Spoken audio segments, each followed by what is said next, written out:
اعوذ باللہ من الشیطان الرجیم بسم اللہ الرحمن الرحیم۔ آج ہم فعل مضارع کے استعمال کے بارے میں پڑھیں گے۔ اس سے پہلے والے لیکچر میں ہم نے فعل مضارع مفرد کے بارے میں پڑھا تھا، لیکن جب ہم استعمال کی بات کرتے ہیں تو وہاں پہ ہم مرکب کی بات کرتے ہیں۔ ابھی فعل مضارع مفرد میں ہم نے سب کچھ پڑھا تھا۔ آج ہم پڑھنے والے ہیں فعل مضارع کے ناصبہ حروف، یعنی کہ وہ حروف جو کہ کسی بھی فعل مضارع کو نصبی حالت میں لے جاتے ہیں، مفعولی حالت میں لے جاتے ہیں۔ ہمارے پاس فعل مضارع کی گردان جو ہے وہ ہمارے پاس فعل مضارع معروف کی گردان یفعلو، یفعلان، یفعلون، تفعلو، تفعلان، یفعلنا، یہ ہمارے پاس غائب کے لیے ہیں۔ تفعلو، تفعلان، تفعلون، تفعلین، تفعلان، تفعلنا یہ حاضر کے لیے ہیں۔ افعلو، نفعلو، نفعلو یہ ہمارے پاس متکلم کے لیے ہیں۔ تو اب ہم فعل مضارع میں ناصبہ حروف کا استعمال کریں گے۔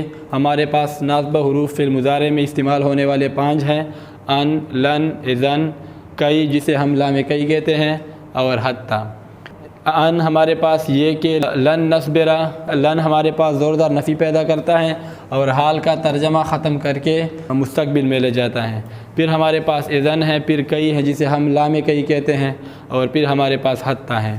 ابھی ہم مثال لیتے ہیں ان کی۔ ان ہمارے پاس ہیں یہ کہ، پہلے ہم نے وہاں پہ پڑھا تھا جملہ اسمیہ کو تاکید میں لانا، وہاں پہ ہم نے ان کے بارے میں پڑھا تھا، لیکن یہاں پہ ہمارے پاس ان ہے، اور یہ ہمارے پاس ان جو ہے اس سے بعد والے حروف کو یہ مشدد کرے گا، یعنی شد دے گا۔ جیسے ہم پڑھتے ہیں ان نصبرا، یہ کہ وہ صبر کرے۔ پھر ہمارے پاس ہیں لن نصبرا، ہرگز ہم صبر نہیں کریں گے۔ اذن استعمال نہیں ہوا۔ کئی لام کئی جسے ہم کہتے ہیں لکئی لا یا علامہ، یہ ہمارے پاس جو لام کئی ہیں یہ ہمارے پاس فعل مضارع کو کے کا ترجمہ کے یا تا کے کا ترجمہ دیتا ہے۔ اور پھر ہمارے پاس ہے حتی، حتی کو ہم نے جملہ اسمیہ میں بھی استعمال کیا تھا، اور یہاں پہ بھی حتی لا تکون، حتی لا تکون، یہ ہمارے پاس فعل مضارع کے ناصبہ حروف ہیں: ان، لن، اذن، کئی، لام کئی اور حتی۔ فعل مضارع کو جازمہ بنانے، جیسے ہم یہاں پہ لام کئی کی مثال لیتے ہیں لیعلم، تاکہ وہ جان لے یا تاکہ وہ ظاہر کرے۔ لام کئی لیعلم، لام کئی میں جو لام ہمارے پاس ہوتا ہے وہ ہمیشہ زیر لے کے آتا ہے، اور سامنے والا جو مضارع ہوتا ہے اسے زبر دیتا ہے۔ تو یہاں پہ ہمارے پاس لے اور یہاں پہ زبر لیعلم، تاکہ وہ جان لے۔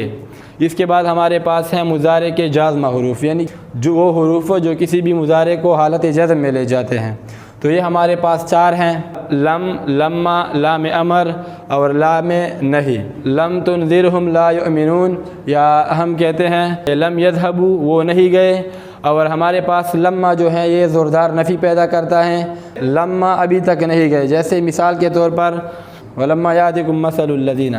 اس کے بعد ہمارے پاس ہے لام امر۔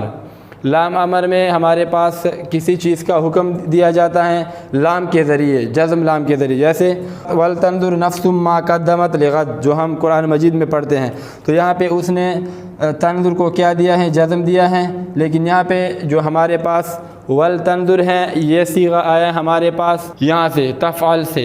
یہ ہم مؤنث سے کیوں، یہاں پہ بھی تفعلو ہے اور یہاں پہ بھی تفعلو ہے، لیکن ہم مؤنث اسے کیوں تصور کرتے ہیں؟ پہلی بات تو یہ ہے کہ یہ ہمارے پاس نفسن ہے، نفسن ہمارے پاس مؤنث ہیں، تو اسے ہم مؤنث کے صیغے میں پڑھتے ہیں۔ اور دوسری بات یہ ہے کہ یہ ہمارے پاس مضارع کو جزم دیتا ہے۔